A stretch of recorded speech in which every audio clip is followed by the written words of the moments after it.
The 80s are alive and well. Oh, yes. At Studio Rats HQ.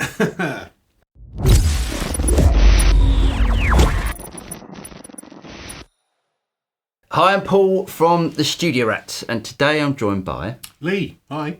So Lee always says, whenever I plug an amp, or whenever he plugs into one of my amps, he says, there's never enough gain.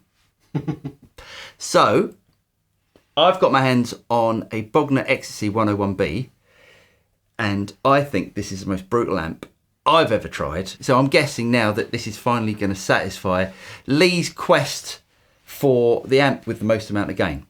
The correct amount of gain. The correct amount of gain. An overuse of gain, I would say.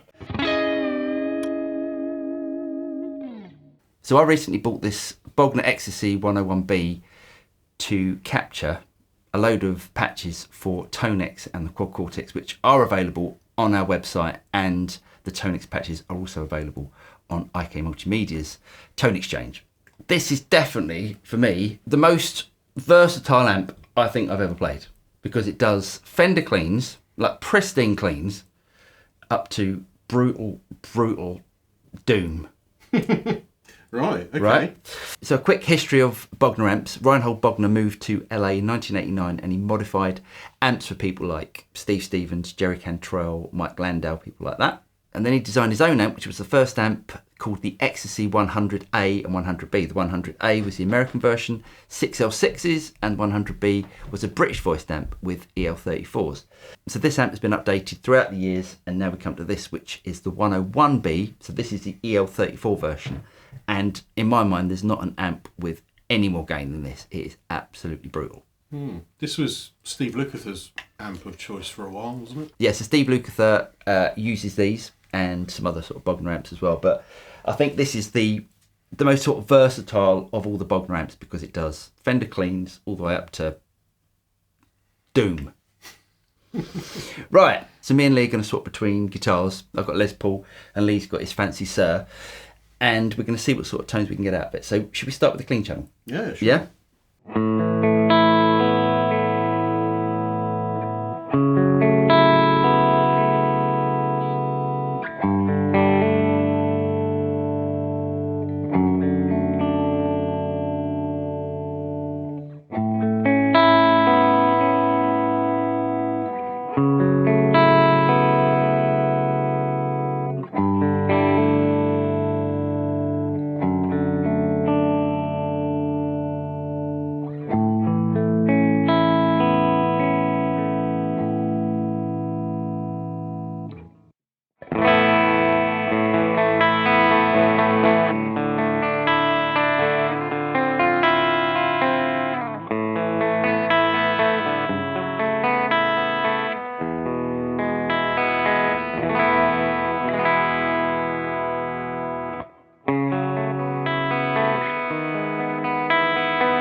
So as you can see from the foot pedal, you get loads of different options for this. Let's go channel 2.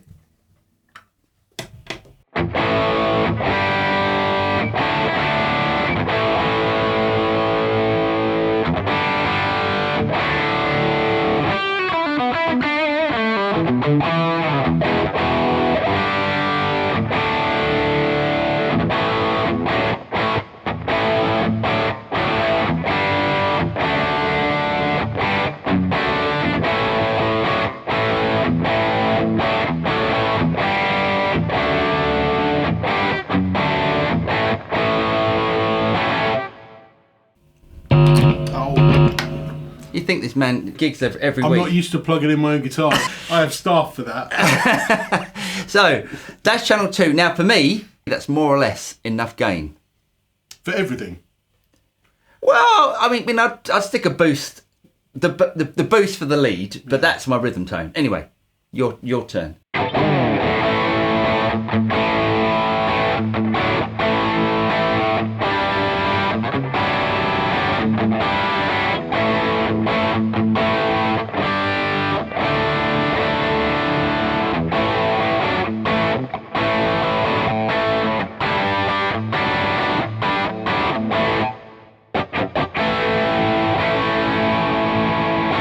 So the key for me is the level of saturation that you get just from kind of just a single string chug. That's not quite there for me yet. Okay, right, okay.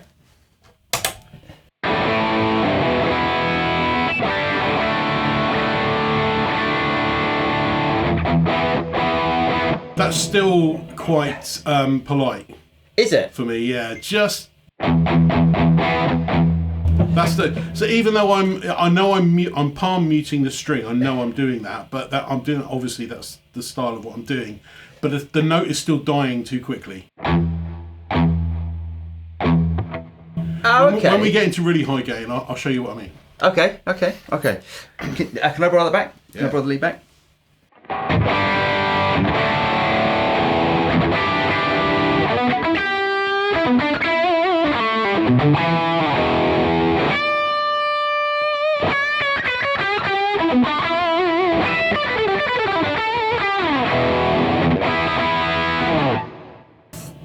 Right, so that's channel 2. Boosted. Yeah. Channel 2 boosted. So that to me is all I would ever need. Okay. Yeah? Yeah. So that's like modded Marshall, possibly a little bit more on the. Well, you can tell the 90s influence on it. Yeah, for me, definitely. it's got that sort of. It's almost like a sort of a post-grunge kind of feel to it, isn't it? Yeah, it's tight and it's articulate.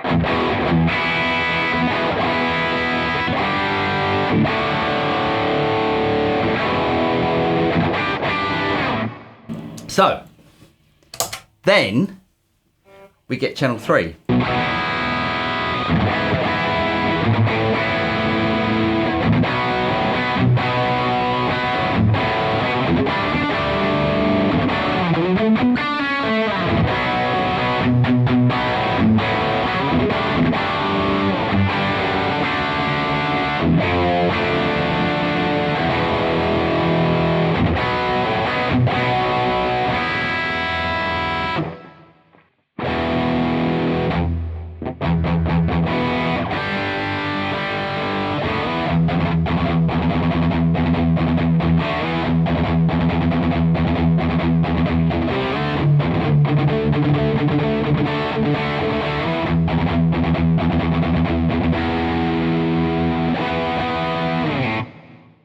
Can we boost that? Boost away. Number 2? Yeah. Number 2? Yeah.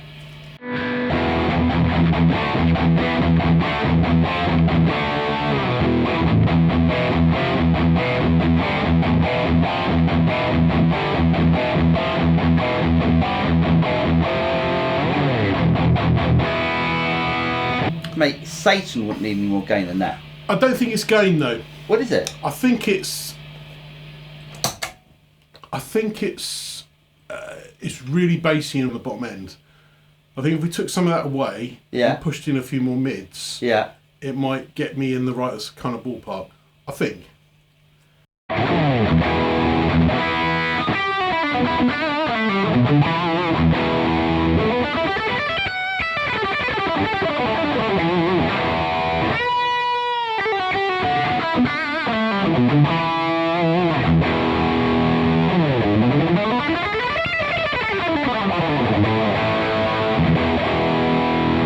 That's perfect. That's enough gain. But then you think, if you're using that amount of gain, there's no dynamics left.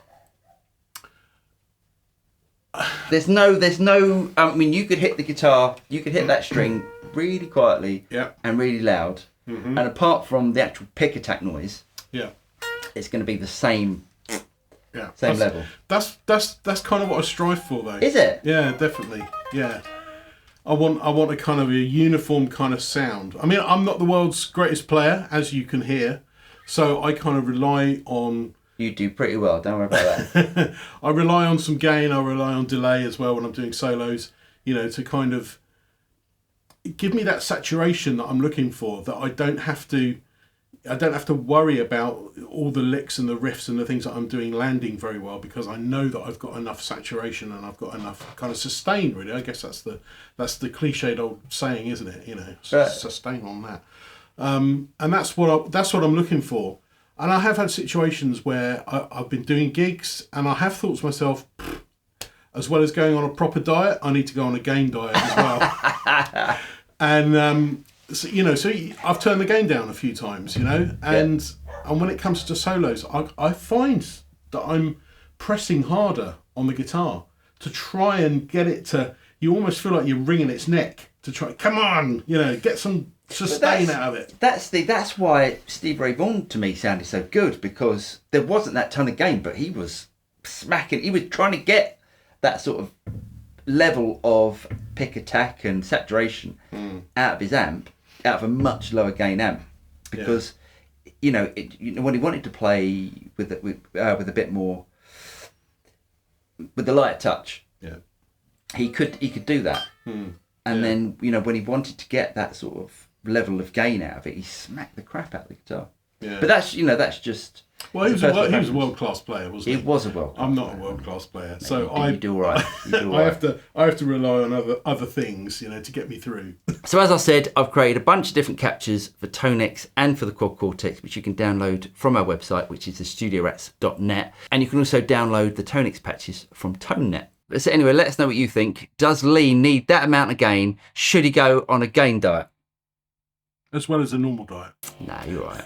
You're right. You're doing it 10,000 steps. It's all good. I'm trying to. It's good. So really hope you guys got something out of this video. If you did get something out of it, don't forget to like and subscribe. Click on the bell button and you'll be notified of any future video that comes out from the Studio Rats. I'm Paul. I'm Lee. And we'll see you next time.